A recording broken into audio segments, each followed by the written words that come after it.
I think it's going to be rejuvenating to do something. Yes, at some point. In that space. At some point, we will try. I'll follow your example. And you know, next time you come to Athens and visit. Yes, I will. I promise. All over Bulgaria. Excellent. Yes, and of course my colleague Andre, which you know very well. You became a mayor, so this is No. Hello. Nice to meet you.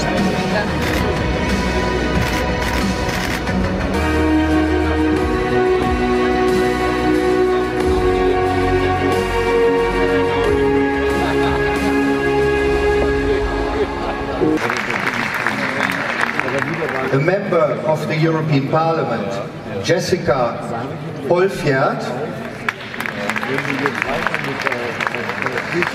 Professor Stefan Raab's the European stage. It is always very shocking when we look at the evidence that is unequivocal and leaves no doubt whatsoever that climate change is happening and is threatening our own existence. We have both a moral and a political obligation to do something meaningful about it. And when I say we, I mean our political family, the EPP. The moral dimension is very obvious. The political dimension is, to my mind, also very obvious. We can either choose to lead by example, by implementing real policies that will have a meaningful impact, or we risk losing touch with the younger generation that, thank God, truly cares about these issues much more than our generation. What it is that we do in Greece? First of all, Greece is already feeling the impact of climate change. I did notice in the map that the professor presented something which we already know from experience. We are already experiencing severe droughts, and we know that the Eastern Mediterranean is going to be severely affected by climate change before the rest of Europe. We have taken a very bold decision to change our energy mix, and although we are a lignite-producing country, we decided to shut down all our lignite plants, electricity plants, the latest by 2028. Obviously, this is a bold but also painful decision because we actually produce lignite, and a whole region of the country is very much dependent on lignite production. But we have taken this decision. We feel it is the right decision, and we feel that we're also sending a signal to other European countries that are dependent on coal to set bolder ambitions when it comes to moving from dirty energy production to clean energy production, because this problem is not going to be solved unless we do something drastic about how we produce energy. At the same time, we also set very ambitious targets to turn Greece into a leading country producing energy from renewable sources, meaning primarily solar and wind. And we're also very interested in liberating our distribution markets to create more decentralized producers and give more incentives to households to participate in the energy production mix.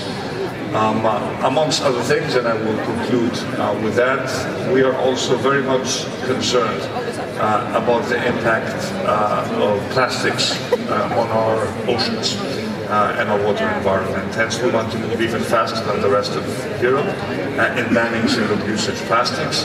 And we're fully aware that this challenge is not just a huge problem that we have to address, it is also an opportunity. I've said many times that growth in Greece will either be sustainable or there will be no growth. All the sectors where we have comparative advantages, be it tourism, agriculture, renewable energy, are dependent on our ability to protect the environment. So this is not just a defensive strategy for us, it's an offensive strategy, a strategy that will lead Greece out of the crisis without repeating the mistakes that actually led us into the crisis in the first place. Which also shows how important, our youth organization and the structures that we have there are when it comes to, providing the future heads of government and personnel to become ministers, etc. Heritage. Many of our monuments which have survived for thousands of years are under risk from climate change. We don't really understand the process. We don't even have a proper repository. Nothing has been done on this. In this aspect, I understand that other issues may appear more urgent, but we feel that we have a natural obligation to make sure that we study and understand this process in much more detail, and that is the purpose of our highlight. Thank you very much. Thank you very much. Πάμε σε οποιοδήποτε.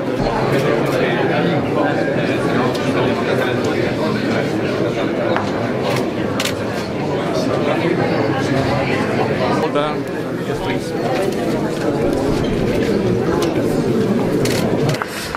Thank you, dear friends. First of all, let me start by thanking Andrei for hosting a fantastic Congress here in Zagreb.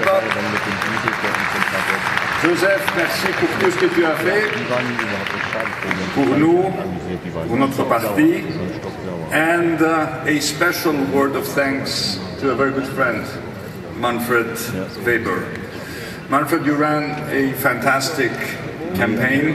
You managed to convince, you participated, helped in convincing 200 million Europeans to participate in the European elections.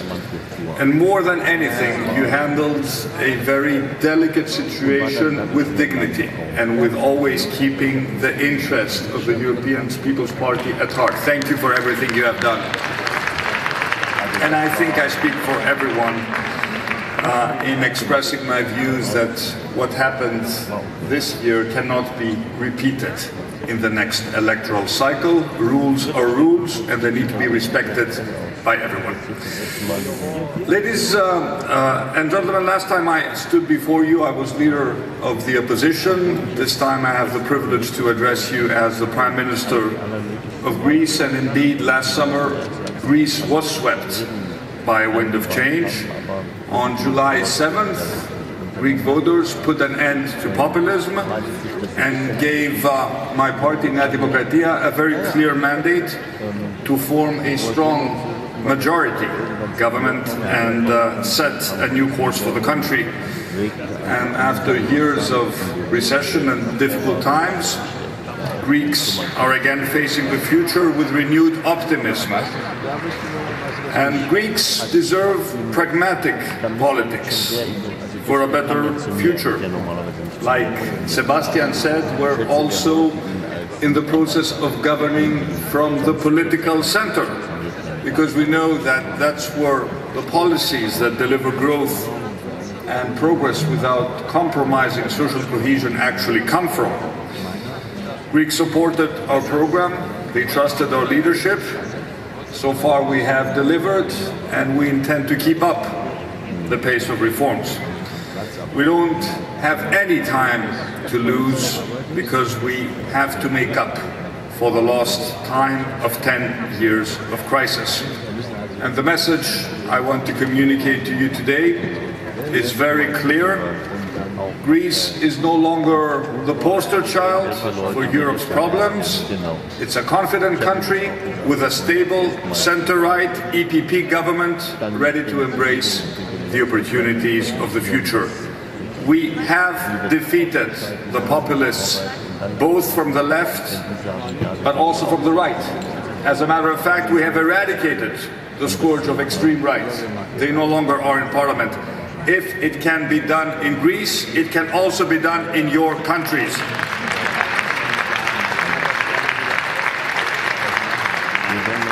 Ladies and gentlemen, the new Commission, the new Parliament is facing many challenges as they begin their terms. I briefly want to touch upon two: migration and external border protection, and climate change.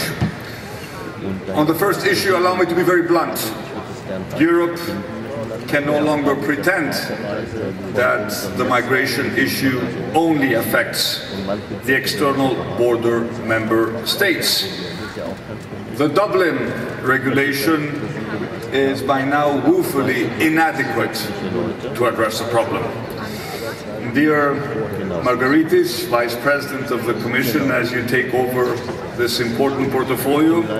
We wish you good luck, and you know, as well as we do, that a common European asylum and border protection framework needs to be your #1 priority. And we, as Greeks, have done more than our share of our duty. We, as a new government, have already changed our internal asylum legislation. We process asylum applications much more efficiently. We're setting up new pre-removal detention centers on our islands. We are addressing the burning question of unaccompanied minors. And of course, in spite of completely baseless accusations, we continue to save hundreds of people at sea every month. But we are about to reach our limits. The country of first entry cannot and should not bear the burden of migratory pressures on our own. The agreement between the European Union and Turkey needs to be respected. Turkey needs to do more to fulfill its share of the deal. The recent significant increase in the number of migrants and refugees crossing the Aegean is unacceptable. It is also, unfortunately, indicative of how migration is also being used as an instrument for international pressure. We need to recognize that Turkey is hosting millions of refugees. But at the same time, we also have to make it absolutely clear that Europe will not be blackmailed on this issue. It is time for fewer irresponsible statements. It's time for more honest dialogue. We need to do three things if we want to successfully address this problem. We have to protect our borders. There has to be more burden sharing, and at the same time we need to attack the root cause of the problem, which is war, but also poverty in significant parts of this world. You cannot solve the problem unless you address all three issues simultaneously. Yeah. On climate change, we really have three options. We can either deny that the problem exists. I don't think there's a single person in this room that would agree with this approach. We can choose to be followers, or we can choose to be leaders. And I choose the third option. The European People Party needs to be at the forefront of responsible climate politics, not just because it's the ethical thing to do, but because it's also the politically wise thing to do, taking into consideration that it is the only way we can reconnect with a younger generation that cares deeply about this challenge. One issue in particular, it was also raised by Christianis. If we want to implement successful climate change politics, we need to be sure that the losers of this transition are taken care of. That is why I place so much faith in the just transition mechanism as an instrument to support those communities that will be hit from a fast transition towards a low-carbon economy. We have taken the bold decision in Greece to shut down all our lignite plants by 2028. But we have one region of Greece, Western Macedonia, that will lose thousands of jobs as a result of this transition. And we need to offer them an alternative, and the Just Transition Fund needs to be funded through a separate line in the MFF, because otherwise these people will not be on board, and we need them on board in order to be at the forefront of climate change politics. Dear Donald, I wish you all the best in your new job. We should never forget that the EPP has always been the political force offering realistic solutions to complicated problems. It was by rising up to very complicated challenge that this union was created. Therefore, now we need to always act according to our values, our ethos, our legacy, and I am sure that this time again we will demonstrate responsibility, foresight, and the courage, above all the courage, that befits our political family. family. Thank you very much.